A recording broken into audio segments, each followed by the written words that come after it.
What's up, guys? This is Supernova TCG, and today I want to do a deck profile on my game-winning deck from my OP04 pre-release, and I was able to take home the pre-release winner Luffy, going 6-0 at my pre-release with about 75 to 85. There was 100 people turn out. Ended up, I think 85 people played in the tournament, and I went 6-0.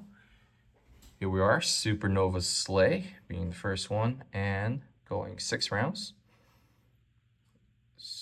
And let's get into the deck profile. So a little caveat before this was my friend, he really wanted to come, but he was in California on a trip. That's Supernova Ninja, that you know him from the channel.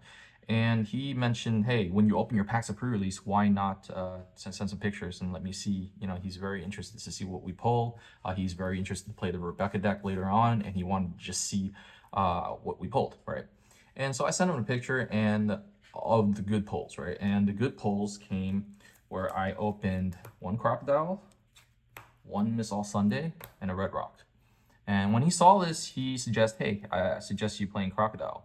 And prior to this, I was really considering Katakuri because Katakuri is easily with one Don can swing with 7k. And in this format, Zoro isn't as good because there are a plethora of 2ks. And if you go just wide with 6k, that's not going to be enough. And Katakuri seemed to be hitting the magic number with just one Don. But then when my friend mentioned, why not try Blue Croc? And keep in mind, before this, I've actually never played Blue Croc. Outside of the game, I don't have a deck of Blue Croc. I think I have dabbled in maybe 1 or 2 games on the sim playing him very early on, but that's about it. So I was like, hey, why not? Let me do it for my friend. Let me try this out. I think it can go bad because I do have this Crocodile that allows me to gain life. This is a Baroque work leader, and I was looking through all of my other cards, and I'm like, hey, there is another guy or another girl here I could play, Miss Golden Sunday. And this one allowed me to pair it with the Baroque Works team leader effect to be able to freeze a 5 or less, right, on until the start of my next turn. So it was pretty handy. We'll get into that later. So yeah, ultimately I decided to play Blue Croc, and let's get into the deck profile. First off, I wanted to talk about the 2Ks, and more importantly, I do acknowledge I think I was very lucky in my packs, and specifically my pre-release pack, 2-pack, right?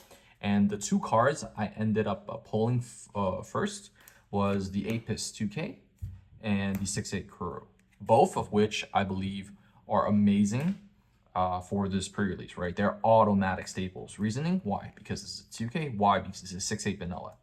And going to the 2Ks and go back here, I ended up pulling 8 2Ks from the 6 packs that I have and 1 2K from the pre-release pack, making my deck have 9 2K counters.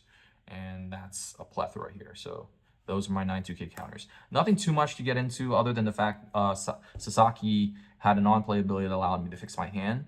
There was one game against Kid that I almost wanted to use this ability, but you know, because this deck was a singleton format, I decided not to. It would have been a waste of a 2K, even though my deck already had 2Ks. I think I felt like I really needed it, and then let the game play out by itself that way. So I didn't use the ability, but it was a good one it was good to have that option, I suppose. Yeah. So here were the 2Ks, 9 of them. Next, I wanted to get into my low-cost Ston characters, and I'm actually playing only teeny weeny. So here are my 2 drops, and I landed on them because I had no other choice with the other ones after all the things I picked.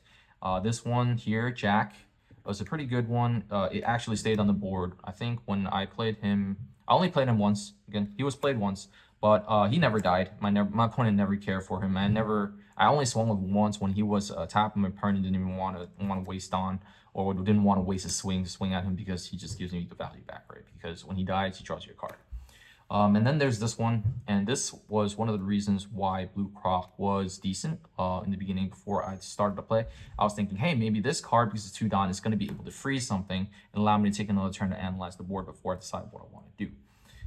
She came in handy 1 game, I want to say, but ultimately it was useful. I think it was very useful because it froze a card.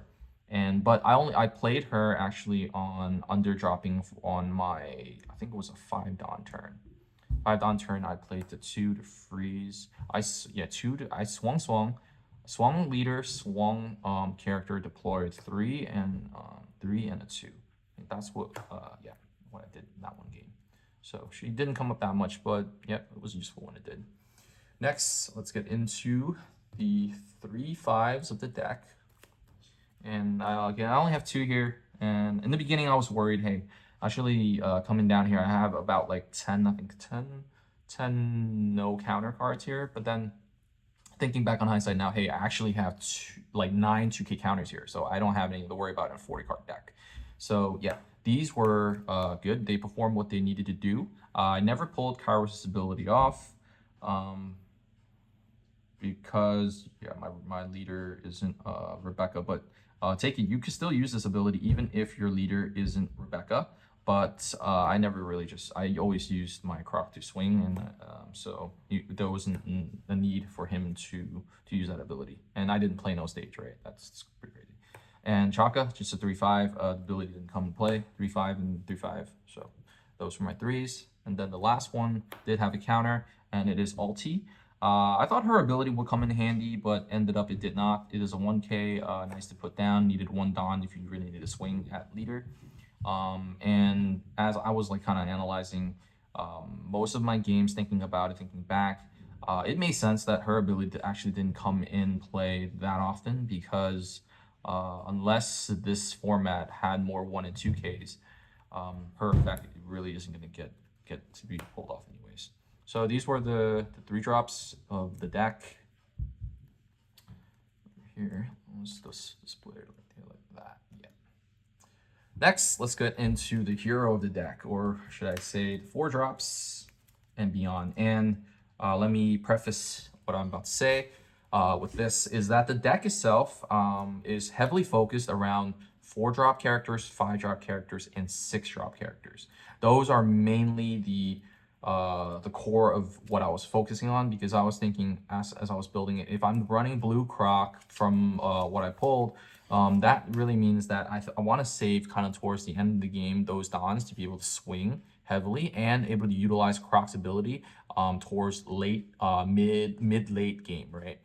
When I have a plethora of Dawn. And eventually I'm going to be dwindling on Dawn and going down on them, because this leader costs you to -4 Dawn to bounce a 5, right? So it is a lot of value, but as the game stretches longer and longer, I'm at a deficit. So I wanted to just increase my bulk to become 3 Dawn, 4 Dawn, 5 Dawn. Well, 4, 5, 6 Dawn characters more so. So 3 Dawn's only 3 of them. And the hero of the deck, or the 4-drop hero, is this guy. No counter, Daddy Masterson. Hilarious name. With 1 Dawn, end of turn, you set this as active. What that means is he's not going to die unless your opponent decides to red rock him. And I think if your opponent do decide to red rock him, it's actually in your benefit, because hey, he's not bottom decking anything greater, and he's using 2 Dawn above his cost initial payout, right? So it's worth it, right? It's worth it to, hey, it's worth for your opponent to bottom deck, but at the same time, hey, okay, I'm happy, right? Because you spend an extra 2 Dawn for this. But he was really good. Any game, I think there was 2 games he came out on curve, and when it did, it gave me so much board presence, and it was just amazing, because I was just swinging with him 6 or 7, and yeah, and he basically never died. Yeah, and the other one I would say that was really good, the star, is the 4/6, and this is for obvious reasons. His stat line. His stat line is 4/6. All you need is a 1 Dawn, and he will be swinging for 7K. And when you swing for 7K, it demands 2 cards from hand, right? And since there is a plethora of 2Ks, it's going to force at least 1 out plus another card. The ability here did come up in one of my final matches, and that was where I attached a Dawn, swung for 7, and then I red rocked this character. That ability allows me to draw a card and siphon my hand, throw a card at the bottom. So it was very, very useful. So 4/6. And then the last 4, I'll get into, never really somewhat used their ability. It was Mach Vase, Lao Ji, and 2 Orlumbus. And initially when I played Orlumbus, I was thinking, hey, maybe I could reduce to -4 during the turn by trying to 2 cards on top of my deck, but then I'll have to KO this card. Is it worth it? And it might. I thought there would be cases where my opponent plays something that's really big, and then I have to draw the number down by 4, so then I can bounce it, right? If my opponent plays anything that's 9 cost, I play this thing out, kill himself -4, then I can use my Crocodile's ability to bottom deck it, because now -4 becomes a 5 cost, or not bottom deck, but back to hand. So it'll be extremely costly. But his effect never come up, but very useful 1k counter. And we also have these two, the Fat Man and I don't know, and the G. Okay, but these guys' abilities actually never came up, never utilized them, but they're just 4/5s and with good counter stat 1k. Then moving up the line, we're coming down with the 5 drops of the deck, and that would be the 4 vanillas plus the Miss All Sunday you saw earlier. So the vanillas are a given. You kind of have to play them, and they're amazing. When you play on curve, you tend to win more, right? You're able to see them. You're able to drop your board pressure opponent first. So 5/7, I pulled 4 of them. 2 of these Brokies, 1 Law, and Banana Gator. And then the star of the deck, I really think, was Miss All Sunday. She single-handedly accelerated my deck in 2 games, I think. Yeah, in 2 games. I saw her on my 5-Don turn. It really accelerated, and the ability is so busted, man. Like, you drop her on turn 5, put an extra Don on, now you have 6, and then you draw a card. Like, what is going on, man? She never came out a trigger, but her ability is so good. Pairing with this Crocodile also meant that if she would have came out later, I would have still accelerated a bit more if I had returned Don. So very useful, very good, and it demands an answer when you swing because it's just a 5k here. Then we move on to the 6 drops of the deck. And I was talking about before, I did pull a Kuru from the pre-release pack, so that was great. And then alongside that, I also pulled another Kuru, which is not from the pre-release pack. So I got 2 of these guys. Then the Black Giants and Parasparrow Candyman. So I had, if we're looking at here, I had, let's see, 4 5/7s and 4 6/8s. So very decent there in terms of number and stat and power, and yeah, the 5/5. And then the last 6-donned character I played was Treble. Treble is pretty amazing. He did single-handedly turn the game over against a Zoro player specifically. The Zoro player had a Diamante on the board, and the Diamante was in upright ready position to block, and Diamante has 6k, right? He's a 6k blocker. I had 7 Dawn, and I had a one of these guys, a 5k beater on the board, and my Croc. And what I decided to do was I was going to try and trick him so I can tremble his guy. So playing this way, I attached the 1 Dawn onto my 5k attacker, being 6k. That would garner him to block with the 6k, which is more beneficial, and then throw a pitching a 1k, him thinking that he'll have to pitch less and not a 2k. So I swung his leader for 6k, and he didn't do that. He just went with a 2k off his hand. I'm like, okay, that's not what I thought he would do. But then I still had the Croc, and I remembered, hey, wait a minute. I think my opponent should know that there's no rush in this set. At least, I'm correct. There's no rush in the set. So I'm like, let me just go like this. I swung with Crocodile with 5k and see what his response was. And lo and behold, he blocks with his 6k, thinking that I made a mistake. And as soon as he did that, I still have 6 down left. I went Tremble, and I saw his his face change. And basically, I popped his Diamante that way, and from there, that game went really, really well. So great card. Finally, we are getting into the 7 and 8 drops of the deck, and I do want to say there isn't that many. So 1 7k, this guy, Mr. 5. Mr. 5 does pose a great threat when he comes out, because solely just coming out onto the board, because a lot of times characters have to wait a turn to do anything. This guy is going to do something in your opponent's turn if he makes a mistake. Because you -2 Don, you're going to be able to pop a 4 or less, right? So it's really good. 7, 8 stat is good. Good for the ability, good for protection, helps you set up board, gives pressure. and rid stuff and gain control of the board most importantly as well. So yeah, definitely good. Then we have two 8-drops, and the first one you've actually already seen is the Crocodile I was showing earlier. And one of the reasons why I think my friend suggested me to go ahead and play Crocodile, and I do agree too, his ability was really good. You minusing 2 Don, just reading on paper was amazing. Like, oh, okay, put down this, -2 Don, I'm going to gain extra life. And the ability, oh, great. If I have a lot of events, awesome. But funny enough, this card never saw play. In those 6 rounds, I never played this card. I did see him. I drew him. There was 2 chances to play him. He was in my hand in 2 games. But by the time I got him, or by the time I think, oh, I could play him, I would have already, if I spent those Don correctly, I would have won the game, which I did. So I did not need to deploy this Crocodile.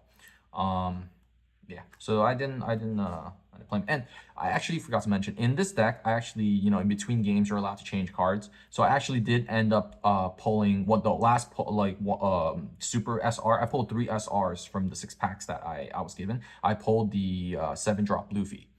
And again, that Luffy is amazing, right? He's able to attack active characters. But what was funny was towards, I think, round 4, I ultimately decided to just cut him because I drew him in several games just like this guy, but never got to play him. And the reasoning behind that was the analysis of having 6 8s and 5 7s with pairing with the Crocodile ability. If you're using this ability, it's going to be kind of tough for you to actually put so many of those cards out, and specifically when the 7/7 did not have any counter, it's not worth putting in. So I just completely took it out, and I think that's when I actually threw in. What did I throw in here? I think I threw in another. I want to say I threw in another 4/5, but looking at it, yeah, it had to be another 4/5. I think I threw in this guy. Pretty sure it was this card from the deck. So, yep. So the 8-drop is the Croc, and then the best 8-drop in the pre-release would be the Monkey D. Luffy Banish 9k body, right? Yes, no counter here, and but the ability is disgusting. It's gonna force your opponent force some cards out, or they're gonna lose a card. So it was really rough for your opponent if you do get to play this. I got to play him in 1 game, and he did end up winning me the game. But I think I was on my way to winning anyways. But that banish just kind of sealed the deal for me. Very, very good.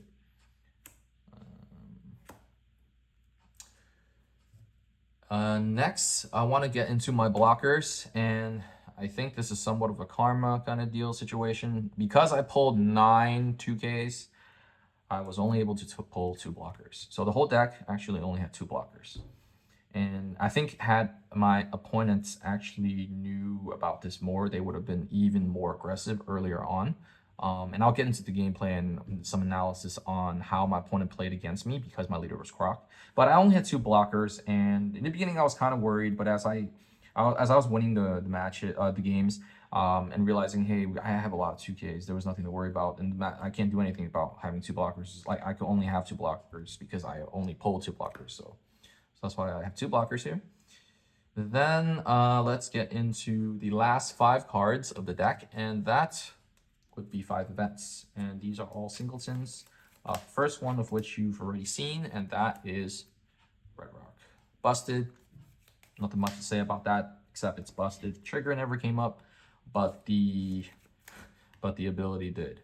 Bottom decking a Paraspero one of the games, and then using Croc's ability to bounce back a blocker. So very disgusting. Able to pair this with Croc, you can rid the board of 2 characters, right? And it's just sad because you could get rid of anything that's 5 or below with Croc, so and anything with this. So that's pretty devastating for your opponent.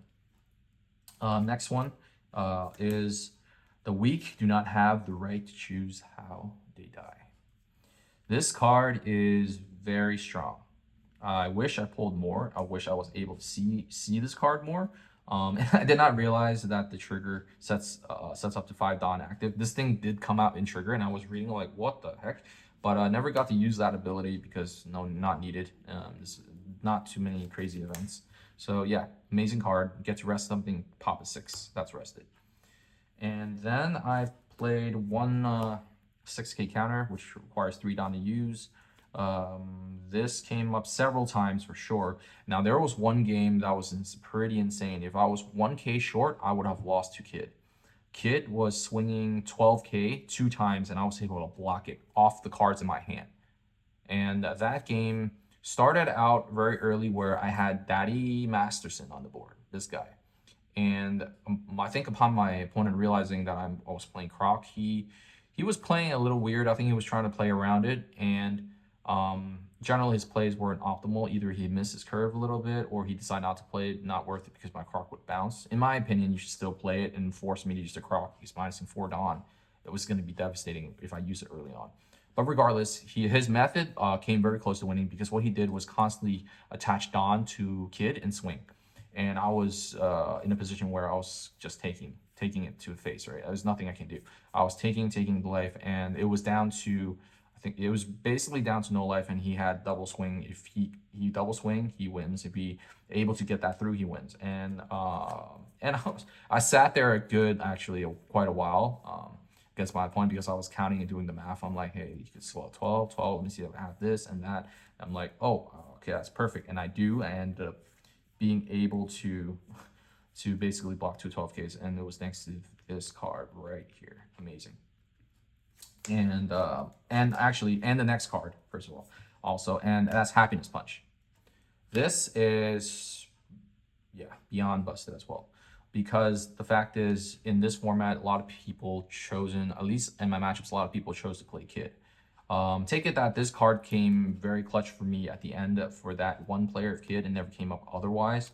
But in your pre-release, or if you guys are playing in other pre-releases, always throw this card as many copies as you can into your deck because Kid is a viable leader and probably one of the best leaders besides Katakuri in this matchup. And because in this format, because this card is going to minus your opponent's leader for the turn. And if Kid swings more than once, the value is well worth it for 1 Dawn, right? And it's well worth not attacking with your leader, and which is what I did, not attacking my leader to be able to pull this ability off to reduce the amount of attack in the last attack.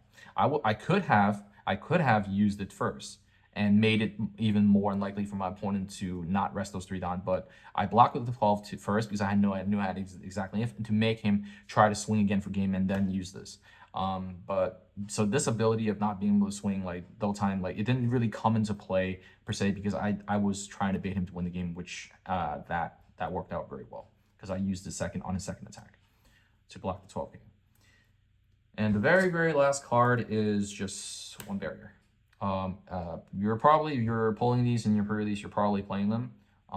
Chances are that there is 1 Dawn left over sometimes, just sometimes if you're happy to be able to go second and you pull a 5/7 and there's nothing much else, you could leave this up because this becomes a 2K, right? So let's just throw it there. If I have 1 Dawn, it becomes 2K, so technically 10 2Ks. So very good. And yeah, so this was my pre-release deck profile, and kind of want to talk about the matchups. They're all kind of jumbled a little bit together, to be honest, because I played Saturday and I played Sunday, and both times I was using Crocodile. The record for the first day on Saturday was 6-0, and I played about half and half of Zoro and Kid, and I think I saw 1 Katakuri that day. The second day, it's not this deck. I have the other one, but the other one, I used Croc, and the changeup was a little different. I only pulled 6 2Ks, but I also pulled like 6 blockers.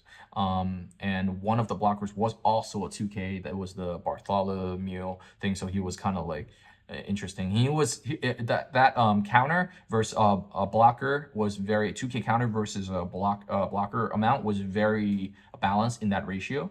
And I was also playing Croc, and that record I went 5-1.